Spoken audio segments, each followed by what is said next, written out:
अस्सलामु अलैकुम रहमतुल्लाहि ताला वबरकातुहू। उम्मीद करते हैं आप ज़रात खैर वाफ़ियत से होंगे, काफ़ी अच्छे होंगे। मोहतरम नाज़रीन, आज हम अहम मसले के साथ आपके सामने हाज़िर हुआ हूँ। इंशाअल्लाह महर के ताल्लुक़ से कुछ बातें आपके सामने रखूँगा।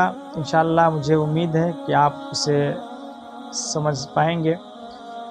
तो मैं 5 बातें महर के ताल्लुक़ से आपके सामने करूँगा। तो पहली चीज़ आप जान लें कि महर किसे कहते हैं और महर का तज़किरा और महर का ज़िक्र कहाँ होता है। तो महर उस पैसे को कहते हैं कि जो बाद निकाह औरत से नफ़ा हासिल करने की एवज़ में जो रुपया जो पैसा औरत को दिया जाता है उसे महर कहते हैं। यानी ये निकाह के वक्त ज़िक्र किया जाता है, इसका ज़िक्र निकाही के वक्त होता है और बांधा जाता है। इसे लड़का की हैसियत के एतबार से बांधा जाता है, यानी उसकी हैसियत क्या है वगैरह वगैरह। तो 5 बातें आपके सामने मैं रखूँगा और वो 5 बातों में से पहली बात ये है कि महर की कितनी किस्म है। तो याद रखें महर की 3 किस्में हैं। एक है महर मुअज्जल जो आप इस स्क्रीन पे देख रहे हैं, इसी तरह लिखाएगा। दूसरा है महर मुअज्जल, वो भी आप देख पा रहे हैं। और जो तीसरी किस्म है वो है महर मुतलक। तो महर मुअज्जल यानी खलवत सैय्या से पहले पहले देना, और महर मुअज्जल यानी उसे अदा के लिए एक मियाद का मुतय्यन करना, और महर मुतलक जो इन दोनों में से न हो। ये पहली चीज़ हो गई। और दूसरी चीज़ है कि दैन महर देना मर्द पर ज़रूरी है या नहीं ज़रूरी है।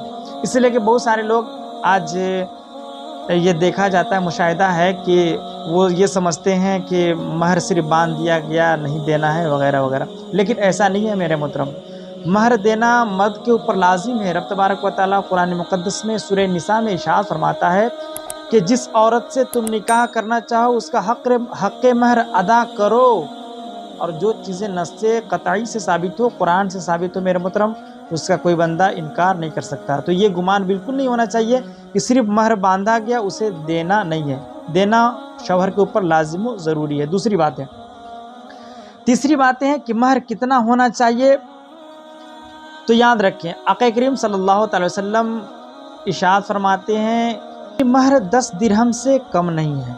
लेकिन मेरे मोहतरम आप दिरहम शायद न समझ पाएँ, और बहुत सारे लोग ऐसे हैं जो दिरहम नहीं समझ पाते हैं। जो पढ़े लिखे लोग हैं वो तो समझ पाते हैं, लेकिन जो पढ़े लिखे लोग नहीं हैं वो नहीं समझ पाते हैं। तो मैं इंशाअल्लाह दिरहम को तोला में और तोला के बाद माशा ग्राम में मैं बताता हूँ। तो 10 दिरहम जो होता है, 10 दिरहम की जो चांदी होती है, अगर उससे कम अगर कोई बंदा महर बांधना चाहे तो वो महर नहीं होगा। इसलिए कि सरकार ने फरमा दिया कि 10 दिरहम से कम जो है वो दैन महर नहीं है। ज़्यादा की तो कोई हद नहीं है, लेकिन कम में हद है कि 10 दिरहम से कम नहीं होना चाहिए। हाँ, तो 10 दिरहम को पहले हम तोला में कन्वर्ट करते हैं। 10 दिरहम को अगर हम तोला में कन्वर्ट करते हैं तो 2 तोला 7.5 माशा वो तोला में होगा। अब हमारे यहाँ चूँकि दिरहम भी नहीं चलता है, तो हमारे यहाँ जो चलता है तो वो ग्राम चलता है। तो उस तोला को अगर हम ग्राम में कन्वर्ट करते हैं तो वो हो जाएगा 32 ग्राम 650 मिलीग्राम। अब उसकी कीमत कितनी हो जाएगी मेरे मोहतरम, तो आपको मैं बताना चाहता हूँ कि कीमत वो आपको बाज़ार और मार्केट के एतबार से लगाना होगा। इसलिए कि आए दिन यानी रोज़ सोने चांदी की जो कीमत होती है तो वो घटती और बढ़ती रहती है, और उसका मार्केट हर जगह उसकी कीमत जो हर जगह अलग अलग होते हैं। कहीं 450 के एतबार से, कहीं 500 के एतबार से तोला देते हैं। तो उसे आपको मार्केट में पता करना होगा। उसके बाद पता करना होगा कि 32 ग्राम 650 मिलीग्राम की कीमत कितनी होती है। तो अलहासिल ये हुआ कि 10 दिरहम से कम नहीं होना चाहिए। जो दैन महर अगर बांधा जाए तो 10 दिरहम से कम नहीं, ज़्यादा तो हो सकता है लेकिन उससे कम दिरहम नहीं। लेकिन अगर किसी बंदे ने 10 दिरहम से कम बांध दिया तो उसके ऊपर 10 दिरहम देना लाजिम होगा। ये तीसरी बातें होंगी। चौथी बातें ये है कि औरत से महर बख्शवाना कैसा है। जो बातें मैंने पहले भी जिक्र कर दिया कि लोग ये समझते हैं कि दैन महर सिर्फ बांधा गया है लेकिन उसे अदा नहीं करना है, देना नहीं है, और औरत से बख्शवाना है। तो मेरे मोहतरम आप याद रखें कि औरत से ये कहकर बख्शवाना कि तुम दैन महर बख्श दो, उलमा ने नाजायज़ लिखा है। और पैगम्बर इस्लाम सल्लल्लाहु अलैहि वसल्लम इरशाद फरमाते हैं कि जो बंदा دین مہر اگر وہ نہیں ادا کرنے کی نیت سے بندھواتا ہے تو وہ بندہ بدکار ہے۔ تو پتہ کیا چل رہا ہے کہ ہمیں جب دین مہر باندھا گیا ہے تو اسے بخشوانا نہیں ہے، اسے ادا کرنا ہے۔ ہاں اگر وہ عورت بخش دے، اپنی خوشی سے مرضی سے بخش دے تو اس میں کوئی کراہت نہیں، کوئی کباہت نہیں، کوئی پریشانی نہیں ہے۔ تو پتہ کیا چلا ان ساری باتوں سے کہ دین مہر جب باندھا جاتا ہے تو وہ مرد کے اوپر اسے ادا کرنا لازم ہے۔ یہ چوتھی بات ہو گئی تھی۔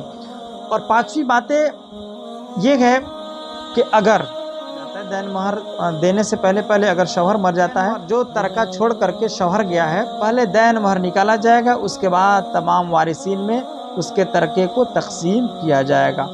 تو ان ساری باتوں کا نچوڑ یہ ہوا میرے محترم کہ جو آج لوگوں کے درمیان یہ غلط فہمیاں ہیں کہ دین مہر صرف باندھا جاتا ہے، اسے ادا نہیں کیا جاتا ہے، تو یہ غلط باتیں ہیں۔ دین مہر باندھا جاتا ہے تو اسے ادا کرنا مرد کے اوپر لازم اور ضروری ہوتا ہے۔ اگر وہ بندہ نہیں عورت کو دیتا ہے تو وہ بندہ گنہگار ہوتا ہے اور اس کے اوپر دینا لازم ہوتا ہے، کہ اس لیے کہ یہ ایک قرض ہے۔ امید کرتے ہیں یہ مسئلہ آپ کو سمجھ میں آیا ہوگا۔ اگر مسئلہ سمجھ میں آیا تو ہماری اس ویڈیو کو لائک کر دیں، کمنٹ کر دیں، دوستوں تک شیئر کر دیں، تاکہ جو لوگ ان باتوں سے ناواقف ہیں وہ حضرات واقف ہو جائیں۔ السلام علیکم ورحمۃ اللہ تعالیٰ وبرکاتہ۔